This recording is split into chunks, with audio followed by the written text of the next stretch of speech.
이렇게는 시원한데도 이쪽은 또 덥고 막 그래요, 그죠? 한쪽은 또 시원하기도 하고 여러분들이 더우면 좀 이렇게 좀 시원하게 옷도 벗고 그죠? 그래서 여러분들 저도 보니까 다 벗고 있어요. 우리 성가대도 가운 벗고 이제 예. 자 오늘 날씨가 이렇게 굉장히 많이 덥고 하다 보면 여러분들이 이렇게 살다 보면 육신적인 생각들이 많이 듭니다. 그죠? 예, 근데 지금 막 비도 안 오고 막 지금 그러다 보니까 굉장히 중요한데 성경이 우리가 지금 올해 하반기 때는 복된 소낙비를 내리라 이렇게 약속하셨는데 이제 그것에 근거해서 지금 우리의 예수 믿는 우리들이 하나님이 변화시키는 성품으로 바뀌어져야 이제 그 은혜를 여러분들이 찾아 먹거든요. 이제 그렇게 여러분들이 말씀을 이어가시면 되겠어요. 자, 오늘은 8월 달은 특별히 하나님이 변화시킨 성품 중에 지난주에는 내 기준을 내려놓고 누구의 마음을 품으라 했습니까? 예수 그리스도의 마음을 품으라 라고 말씀을 드렸어요. 자, 오늘은 그 예수님이 주신 마음이 늘 생명으로 계시는데 오늘은 제목을 뭐로 잡았냐니까 상처보다 긍휼을 선택하라 라는 말씀으로 이렇게 여러분께 드렸어요. 우리 한번 고백합시다. 상처보다 긍휼을 선택하라. 자, 여러분들 시편 139편은 우리가 늘 앞 본문은 많이 했던 내용이에요. 근데 23절, 24절을 우리가 성령의 열매로 맺는 쪽으로 우리가 이제 해석을 하게 되면 굉장히 중요한 말씀으로 우리가 이 본문을 택할 수가 있습니다.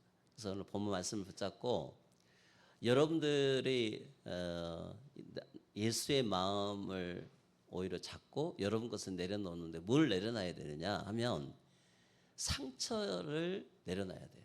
그죠? 그럼 상처가 뭐냐? 그럼 상처보다 뭘 붙잡아야 되느냐? 긍휼은 9가지 성령의 열매 중에 하나잖아요. 그 긍휼을 여러분들이 딱 붙잡고 기도하는 여러분 되시기를 바랍니다. 자, 이 오래 참음, 긍휼, 그잖아요. 이것을 여러분들 마음속에 이제 하나님이 변화를 시키려고 약속을 하고 계셔요. 자, 오늘 본문의 말씀을 먼저 보면 왜 다윗은 나를 살펴달라고 기도했는가? 라는 말씀으로 이제 한번 시작을 해보겠는데요. 1절 봅시다. 하나님은 나를 완전히 아신다라고 이야기하고 있어요. 시편 139편에 이렇게 전체적인 쭉 보면 내가 엄마 뱃속에서부터 나를 알고 계시다. 나를 창세 전부터 나를 완전히 알고 계시다라고 이렇게 이야기하고 있어요. 여호와여 주께서 나를 살펴보셨으므로 나를 아시나이다. 하나님은 내가 앉고 일어서는 것까지 아신다라고 다윗이 고백을 하고 있어요. 이 다윗이 이 시편을 이렇게 기록할 때 139편을 기록할 때 상처와 문제 또 여러 가지 또 도망자로서의 아픔 이런 것도 많이 있거든요. 근데 그것을 하나님 앞에 다 내놓으시면서 나를 내려놓고 하나님의 긍휼을 구하는 기도거든요. 이게.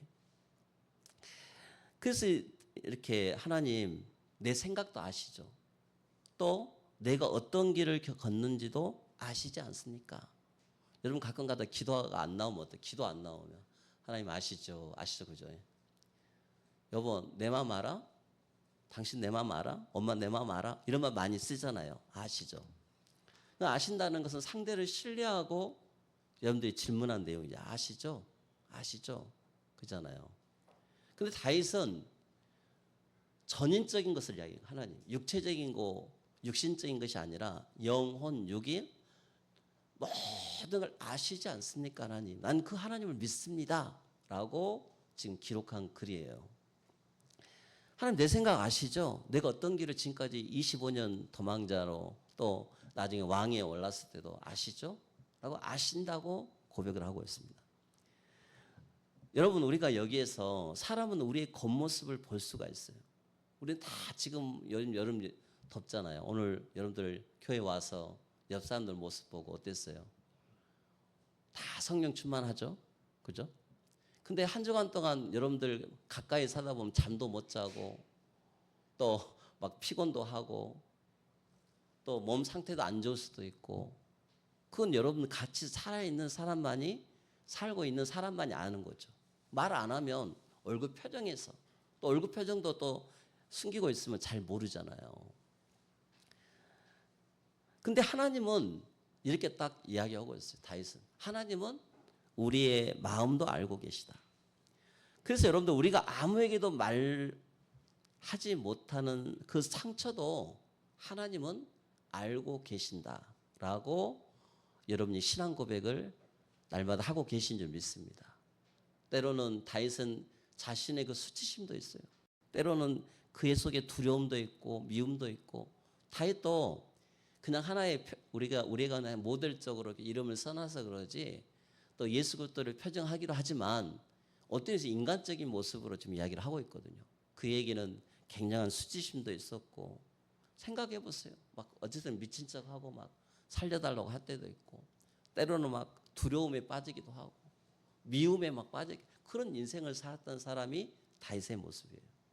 7절 봅시다. 하나님은 내가 어디 있어도 나를 버리지 않으신다라는 고백으로 기록하고 있어요.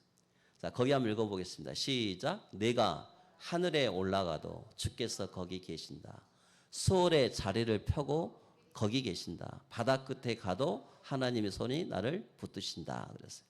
자, 이 다윗은 가는 곳곳마다 하나님이 계신다는 것을 신앙 고백하고 있어요.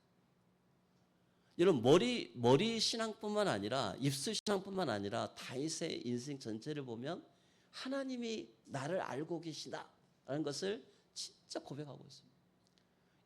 여러분 교회만 하나님이 계신 게 아니에요. 모든 곳에 여러분이 눈에 안 보이는 곳까지 다 계신다 그랬어요. 수월이란 말은 지옥이라는 거죠. 저 지옥에 있어도 거기서 내가 자리를 펴도 거기에도 내 신앙 고백상 하나님 거기 계실 것이다 라는 고백이에요. 내 바다 끝에 가도 하나님의 손이 나를 붙드신다는 거예요.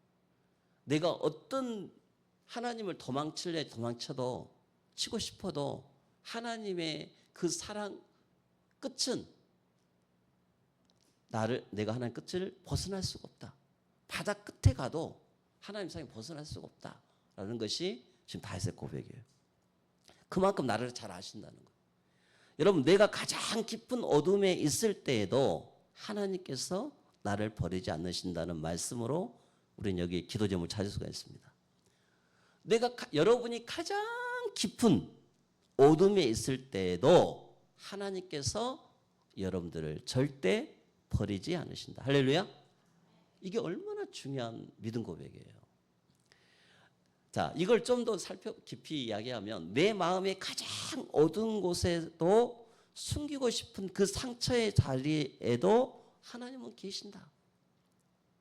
우리는 이것을 부인하고 살죠. 입술로는 내가 하나님 이건 다 치유됐습니다라고 하는데, 어쩔 때는 다 교리적으로는 내가 신앙 고백하지만 때로는 내 삶의 모습을 보면 그 상처의 자리에 하나님은 안 계시다라고 생각할 때가 많이 있어요. 그것까지 내려놓자는 거죠. 예수의 마음으로 품어라. 예수의 마음으로 너희들 그 부분까지 가득 차도록 해라 그랬습니다. 자, 13절 봐봅시다. 하나님은 나를 지으셨다. 여러분들 5장 6보 누가 만드셨어요? 주님께서 만드셨어요. 우리 여성분들 아이를 임신하면 가면은 몇 개월 차 몇 개월 나오죠? 그럼 뭐가 만들어졌습니다. 뭐가 이야기 하잖아요. 심장이 뛰고 있습니다. 이렇게 이야기 하잖아요. 근데 그걸 보면 신기하잖아요. 근데 누가 만드신 거예요? 하나님께서 만드신 거예요. 다 만드신 거예요. 그러므로 우리의 정체성은 그래서 여러분들은 육신적인 것뿐만 아니라 지정의 모든 전인적인 것까지 하나님께서 만드셨다는 거예요. 그런데 여기서 중요한 것은 우리의 정체성은 상처가 결정하지 않는다는 거예요. 사람의 평가가 결정하지 않는다. 그걸 여러분들이 여기에서 딱 고백하고 가야 돼요. 여러분 예수 믿었죠? 한 자녀 됐죠? 이제 여러분들 신분과 권세라는 것을 하나님 주셨어요. 여러분들 하나님의 자녀들이에요. 할렐루야. 그러면 여러분들이 그 정체성이 여러분들을 지배하고 그 정체성이 여러분들을 통치하고 하는 것이지, 상처가 또 여러분들이 속에 있는 그 사람의 평가가, 과거의 실패가 여러분들을 절대 결정하지 않는다는 거예요. 더 쉽게 여러분들 마음속에 아직도 깊숙한 곳에 누군가의 평가가 여러분들을 막 짓누를 때가 있죠. 근데 가끔 가다가 이게 툭 하고 튀어나와. 누군가의 말에서, 아니면 옆에 있는 친한 사람 통해서, 가족으로 통해서, 아니면 뜬금없이 여러분 머릿속에 이게 막 나를 갖다가 막 짓누를 때가 있어요. 저도 그럴 때가 한 번씩 있거든요. 그냥 뜬금없이 20년에 했던 말이 갑자기 뜬금없이 팍 튀어나올 때도 있고,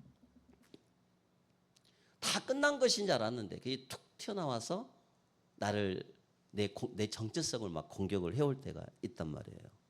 근데 중요한 것은 그것이 여러분들을 결정하지 않는다는 거죠. 과거의 실패도 절대 결정하지 않는다. 하나님께서 나를 지으셨다는 사실이 나의 존재를 결정한다는 거예요. 그래서 로마서 8장 1절 2절에 여러분 생명의 성령의 법이 여러분들을 해방하였습니다. 할렐루야. 그렇게 여러분들 분명히 여러분들에게 말씀하고 있어요. 생명의 성령이 죄와 사망의 법에서 너희를 해방하였습니다. 이게 여러분들의 신분이란 말이에요. 하나님께서 나를 지으셨다는 사실이 나의 존재를 결정하고 있는 거예요. 그래서 여러분들이 오늘 말씀을 들으면서 상처보다 긍휼을 선택하라 하는 말씀을 붙잡고 여러분들의 마음을 다 내놓으시기를 바랍니다. 자, 혹시 내 속에 숨겨진 상처들이 뜬금없이 자이든 타이든 그잖아요. 이게 막 떠올라. 그러면 이렇게 생각하면 돼요.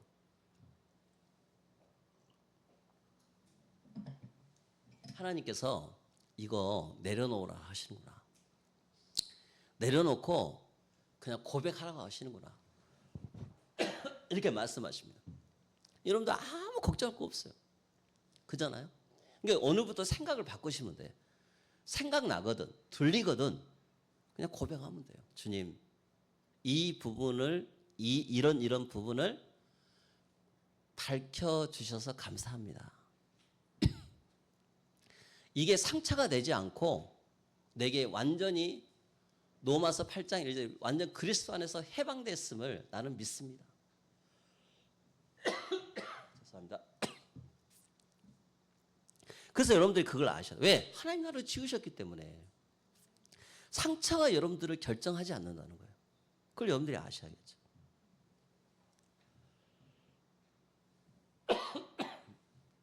자, 그러면 자, 근데 봐보세요. 19절 봐봅시다. 19절 보면 이 시편의 분위기가 하나님이 다 지으셨습니다 했는데 이제 본론적인 말이 나오거든요. 다윗은 악인들에 대해서 매우 강한 감정을 지금 표현하고 있습니다. 자기를 대적하는 사람들, 하나님을 대적하는 사람들에 대해서 이 문서상 또 글자상 해석을 해보면 굉장히 사람들에 대한 분노를 막 드러내요. 다윗에게도 분노가 있었어요.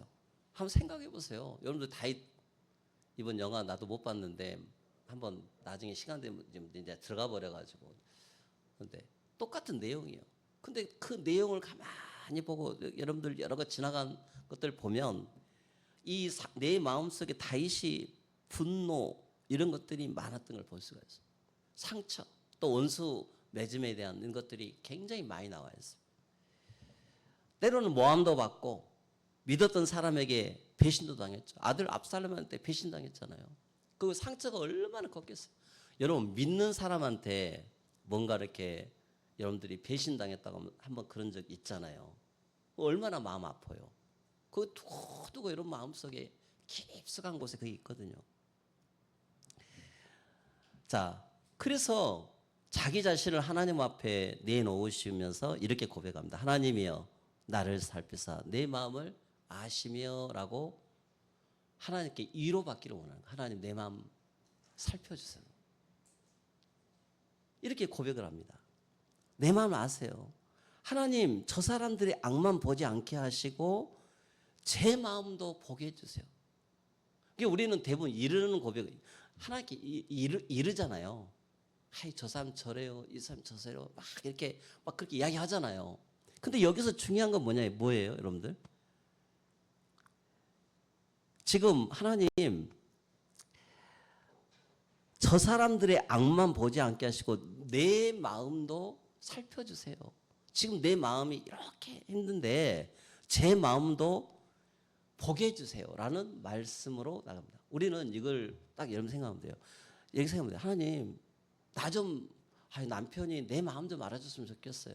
우리 자녀가 내 옆 사람이 나 좀 알아주면 이게 아니라 그 전에 하나님 정말 제 마음도 좀 보게, 내가 내 마음을 좀 보게 해주세요. 하나님이 나를 보는 마음을 좀 알게 해주세요라는 말로 우리가 압축할 수가 있어요. 저 사람들이 잘못했다는 건 다 알죠. 그들의 잘못 때문에 내 마음 안에 미움과 정죄가 자라고 있지 않는지를 한번 살펴보자 하는 게 오늘 설교 말씀의 중요한 것입니다.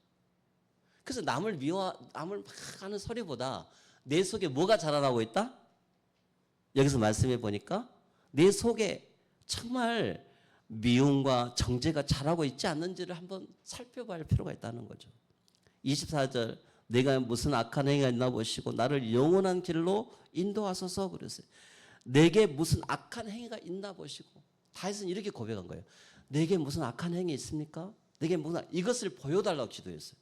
이게 나를 내려놓는 기도예요. 하나님 저 내려놓으세요. 제가 무슨 악한 행위 있습니까? 나를 내려놔야 예수의 마음이 있어야 내게 무슨 악한 행위가 있는지를 알 거 아니에요. 그렇게 돼야 바뀌는 성격이 되는 거예요. 여러분 상처받은 것은 사실일 수 있습니다. 그러나 상처가 내 성품을 결정하도록 내버려 둬서는 절대 안 된다는 거죠. 예수의 마음을 품으라 그랬어요. 여러분 상처 있죠? 상처. 여러분 그 상처가 내 성품을 결정하도록 내버려 둬서는 안 된다는 거예요. 상처가 여러분들 지배를 하거든요. 우울한 성격, 한해 분냄의 성격, 그죠? 성령의 9가지 열매가 반대되는 성품으로 여러분들을 막 그것이 자꾸 여러분들 성품을 만들어가, 그잖아요. 어제 이렇게 잠깐 방송을 보니까 그 이야기를 하더라고. 우울한 노래를 좋아하는 사람들 있잖아요. 우울한 노래를, 우울한.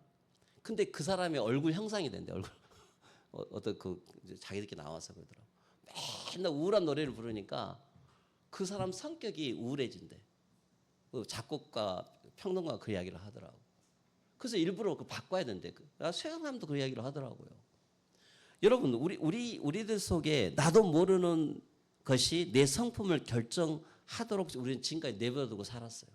내버려두고 에이 타고난 성격인데 또 후천적인 성격일 수도 있고 막 그러는데, 근데 그것을 내버려둬서는 안 된다는 거예요. 내려놓고 예수의 마음을 품고 하나님 주신 이 여러분들의 주시는 이 생명의 나무가 큰 열매를 맺힐 수 있도록 기도하시기를 바랍니다. 자, 그래서 상처가 미움이 판단 정죄하지 않도록 해야 돼요. 좀 더 보면 분노가 비판이 된다 그랬어요. 비판이 판단으로 깊어져요. 요즘 한번 뉴스 봐보세요. 막 정치 뉴스들 보면 전부 다 이렇게 그렇게 얘기하잖아요. 그건 그렇다 치더라도 우리들 사는 세상, 여러분들 가정만 봐도 또 우리 관계 속에만 봐도 그렇게 되잖아요. 우리가 판단이 사람에 대한 정죄로 흘러갈 때가 없어요. 저 사람이 문제야. 저 사람이 문제야. 아니 저 사람 바뀌어야 돼. 할 때가 말은 하지 않아도 우리 속에는 이미 정죄가 딱 돼버릴 때가 있어요. 이것도 내려놔야 할 필요가 있어요. 정죄는 무서운 겁니다, 여러분들. 정죄는 사단이 주는 열매. 그잖아요. 그래서 우리가 그러면 어떻게 해야 되느냐? 우리의 시선을 다른 사람에게서 누구한테 돌려야 돼요? 내 마음으로 돌려야 돼요. 상대를 보더라도 내 마음을 살피게 하소서. 이게 다윗의 오늘 전적인 기도 제목이에요. 우리는 이론은 알지만 자꾸만 내 것을 보지를 못할 때가 있거든요. 그잖아요. 내 마음으로 돌려라. 그래서 이렇게 이야기합니다. 하나님이여 나를 살피사 내 마음을 아시며. 다윗은 이렇게 이야기합니다. 하나님 저 사람을 살펴주세요. 저 사람 봐보세요. 그렇게 이야기합니다. 우리도 때로는 이야기합니다. 하나님 나를 살펴주세요. 이게 치유의 시작이에요. 우리가 복된 소낙비를 받는 가장 중요한 게 하나님 나를 살펴주세요. 하나님 주시겠다 약속하셨잖아요. 그렇다면 왜 이것을 주시지 않는지에 대해서 우리가 살펴보고 있다면 거기서부터 기도가 돼야겠죠. 여러분 우리는 이걸 선택을 해야 돼요. 내가 있는 자리에서. 여러분 오늘 교회를 딱 예배 끝나고 나면 집으로 각자 다 가정교회 또 관계 현장 속으로 다 할 때 그 자리에서 이걸 선택을 해요. 상처보다 긍휼을 선택하는 여러분 되시기를 바랍니다. 우리 따라서 합시다. 상처보다 긍휼을 선택해야 된다. 하나님 아시죠? 예수님 아시죠? 그잖아요. 그 순간 여러분들이 그걸 선택을 하도록 말씀하고 계십니다. 그래서 이 두 번째, 상처를 숨기지 말고 하나님 앞에 드러내라. 우리 따라서 합시다. 상처를 숨기지 말고 하나님 앞에 드러내자. 자, 이게 주님이 오늘 명령하고 있어요. 이 3절 봐봅시다. 다시 똑같은 말을 해요. 하나님이 내 마음을 아시면. 하나님은 여러분의 마음을 이미 알고 계시다고 아까 1대에서 이야기했습니다. 그렇다면 왜 다윗은 나를 다시 살펴달라고 했을까요? 하나님께 새로운 정보를 알려드리기 위해서가 아니고 중요한 말인데 내 마음의 문을 하나님께로 열어드리는 거예요. 내 마음의 문. 내 마음의 문을 하나님께 열어드리는 거예요. 그런데 우리는 마음의 문을 그냥 다 닫고 있어요. 마음의 문을. 그잖아요. 하나님께서 다 아시니까 나는 말하지 않아도 돼. 하나님 다 아시죠? 하나님 다 아시죠? 근데 오늘 그렇게 살지 말고 제가 여러분들 대안을 하나 내놓은 게 뭐냐. 이제 나는 하나님이 다 아시기 때문에 숨기지 않고 숨기지 않고도 하나님 앞에 그것을 죄에 대한 항목을 하나님 앞에 사실적으로 말하면서 살아야 되는 거예요. 우리는 상처를 숨긴 데 다 익숙하고 살아요. 익숙해져 있어요. 그래서 익숙하다는 말을 어떻게 표현하냐. 괜찮은 척 하는 거예요. 괜찮아. 그냥 이렇게 20년 살았어. 이렇게 10년 살고 그래서 산 거야. 다 지난 일이야. 이제 아무렇지도 않아. 라고 우리는 살죠. 근데 중요한 거, 아주 중요한 거 하나 딱 여기 나와요. 비슷한 일이 생기면 다시 감정이 올라와요.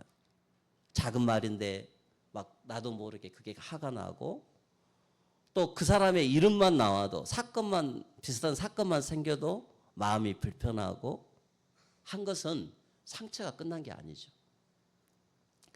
그냥 덮어두었을 뿐이에요. 우리 해물덮밥 또 뭐 여러 가지 또 계란덮밥 같이 그냥 덮어놔. 여러분들 속에 다 덮어놨어. 근데 문제 딱 생기면 딱 드러날 것뿐이에요. 이것을 하나님은 치유하라고 말씀합니다. 이것도 다 내려놔. 치유됐다. 그래서 오늘 여러분들이 거기에 대한 항목을 예를 들어 해물덮밥. 하나님 저 이런 미움이 있어요. 딱 내려놓은 거예요. 누구 미워요. 저 미워요. 딱 하나 딱 아래는 거예요. 그럼 주님이 그 부분 용서해 주세요. 딱 용서해 주시고 이렇게 말씀하시는 거예요. 그러니까 우리가 두리뭉실하게 할 것이 아니고 이번 주에는 여러분들이 그걸 놓고 숨기지 않고 고백한다는 거예요.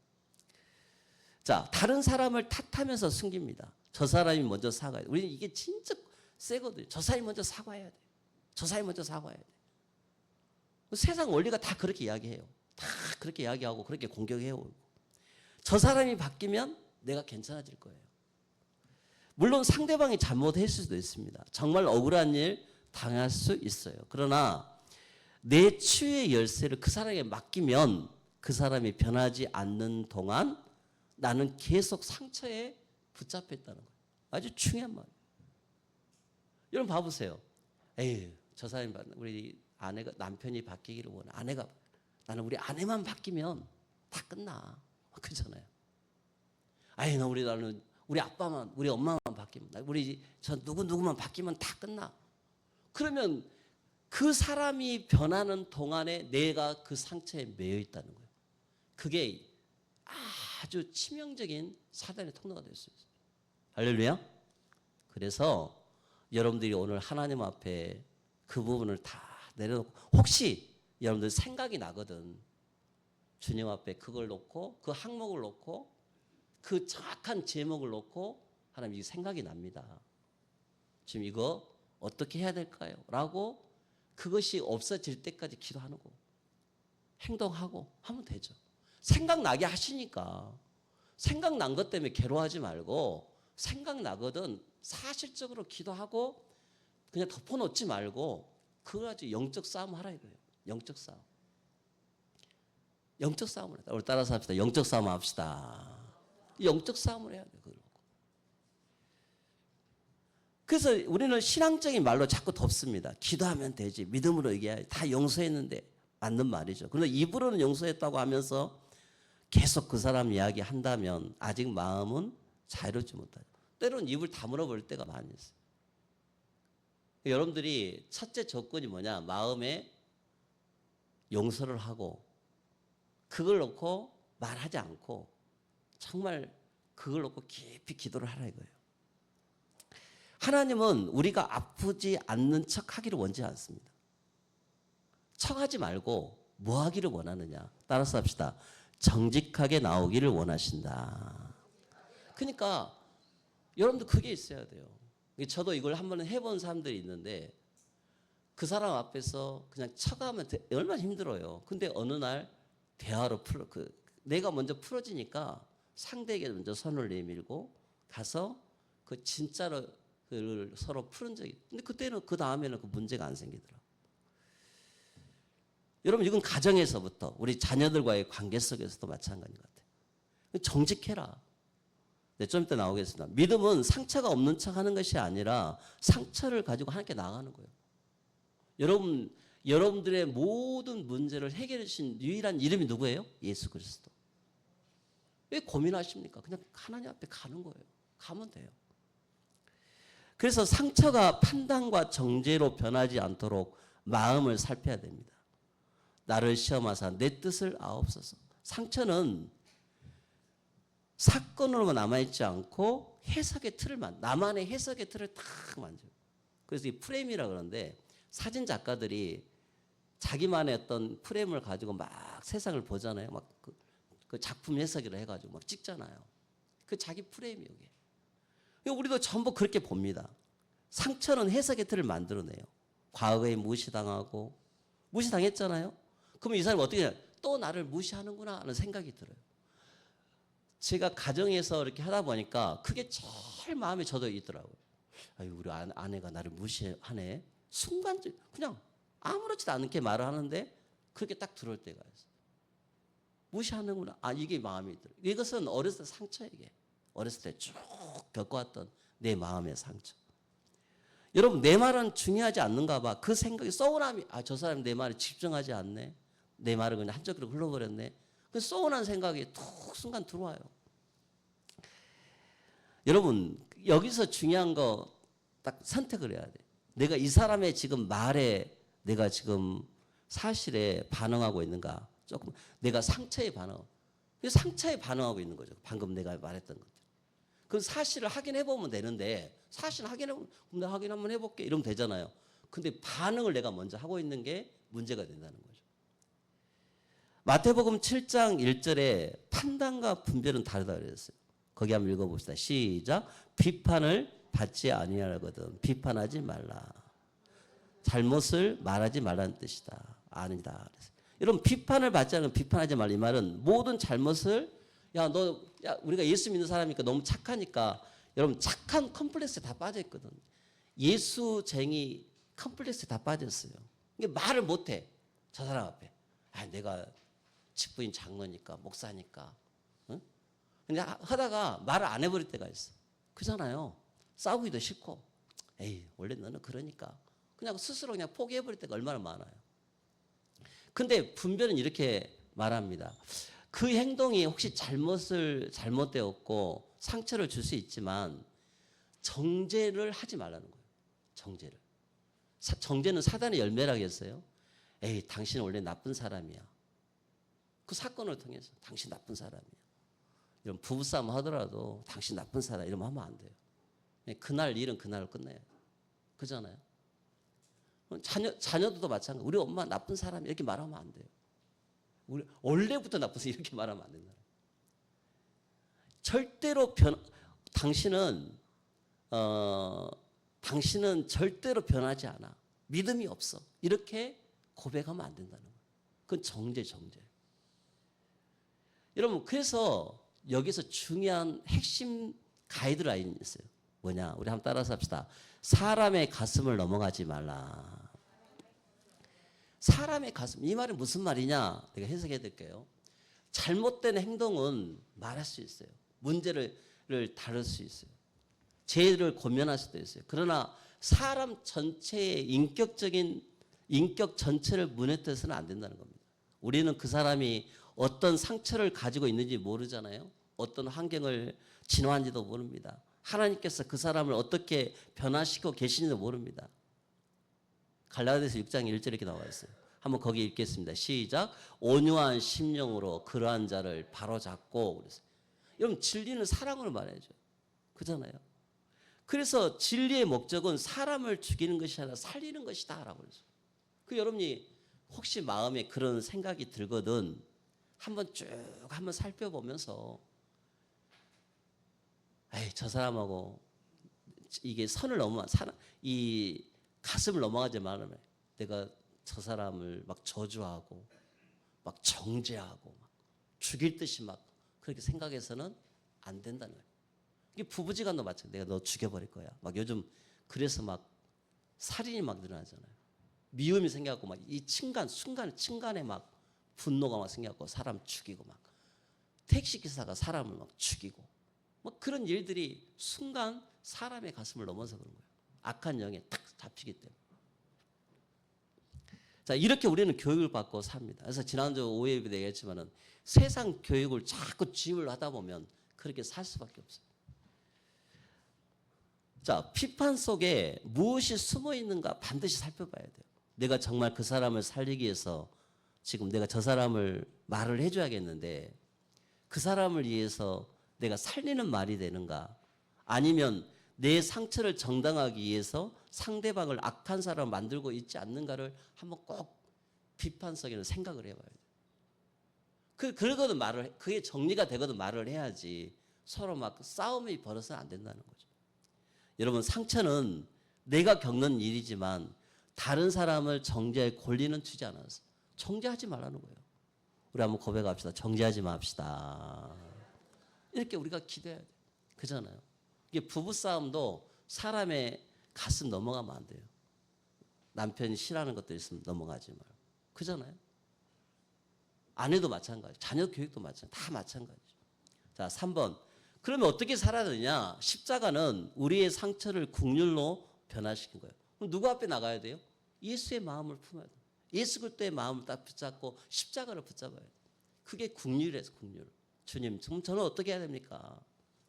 그래서 다윗은 이렇게 이야기합니다. 24절에 내게 무슨 악한 행위가 있나 보시고 나를 영원한 길로 나를 살펴보라는 거예요. 상대를 보기 전에 나를 한번 살펴보자. 내 마음은 어떤 게 있느냐? 내 상처만 위로해 주세요, 주님. 상처 때문에 제 안에 생긴 잘못된 것까지 보여주세요. 내 상처만 위로해 달라는 기도도 해야겠지만 중요한 거, 주님 상처 때문에 제 안에 생긴 잘못된 길까지 보여주세요. 그거 보여. 여러분들 막 지금 그 상처가 딱 붙잡으면 어떤 현상이 생긴지 알잖아요. 반응 현상이 나타나잖아. 여러분들 그걸 딱 붙잡았을 때 여러분이 지금 어떤 생각을 갖고 있느냐 한번 살펴보라는 거예요.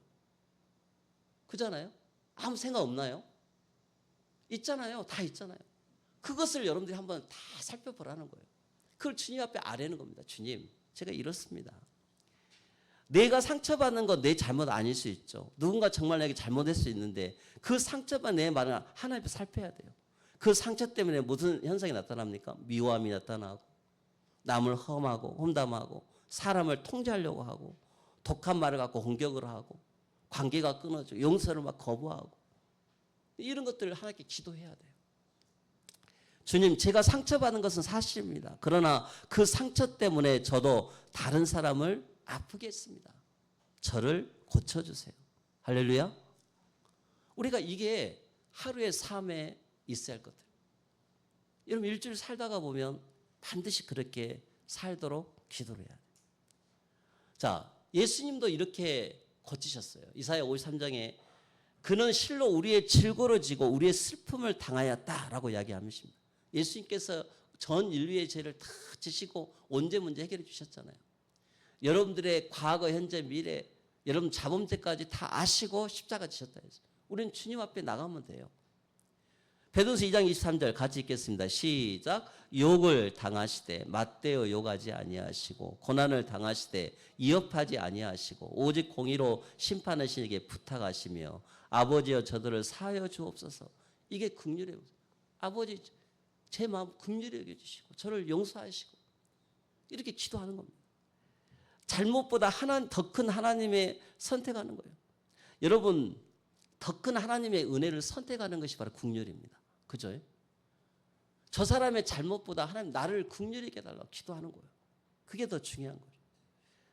우리는 먼저 긍휼을 받는 사람입니다. 에베소 2장 4절 시작. 긍휼이 풍성하신 하나님이 우리를 사랑하신 그 큰 사랑을 인하여 그래서 긍휼이 풍성한 사람이 그것까지도 용서해 주신다. 야고보서 2장 13절 긍휼은 심판을 이기고 자랑하느니라. 하나님 앞에 다 맡기면 돼요. 다 맡기고 그냥 그거 자랑하시면 된다. 긍휼을 선택하면 성품이 달라집니다. 여러분들이 순간 긍휼을 선택해야 돼요. 순간.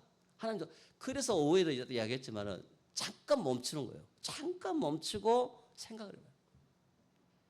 야고보서 1장 19절에 이렇게 한번 생각해 보세요. 판단하기 전에 들어야 돼요. 경청은 긍휼의 시작이었어요. 저 사람이 뭐라고 말하지? 한번 들어보세요. 여러분 가정에서 이걸 놓고 기도하시기 바랍니다. 자, 두 번째. 공격하기보다 온유하게 말해야 돼요. 따라서 합니다. 공격하기보다 온유하게 말하라. 공격 말투보다 온유하게 말하라는 거예요. 그죠? 그러면서 뭐합니까? 당신은 나쁜 사람이 하지 않고 당신의 그 말이 내게 상처가 되어서라고 또 조용히 말할 필요도 있어요.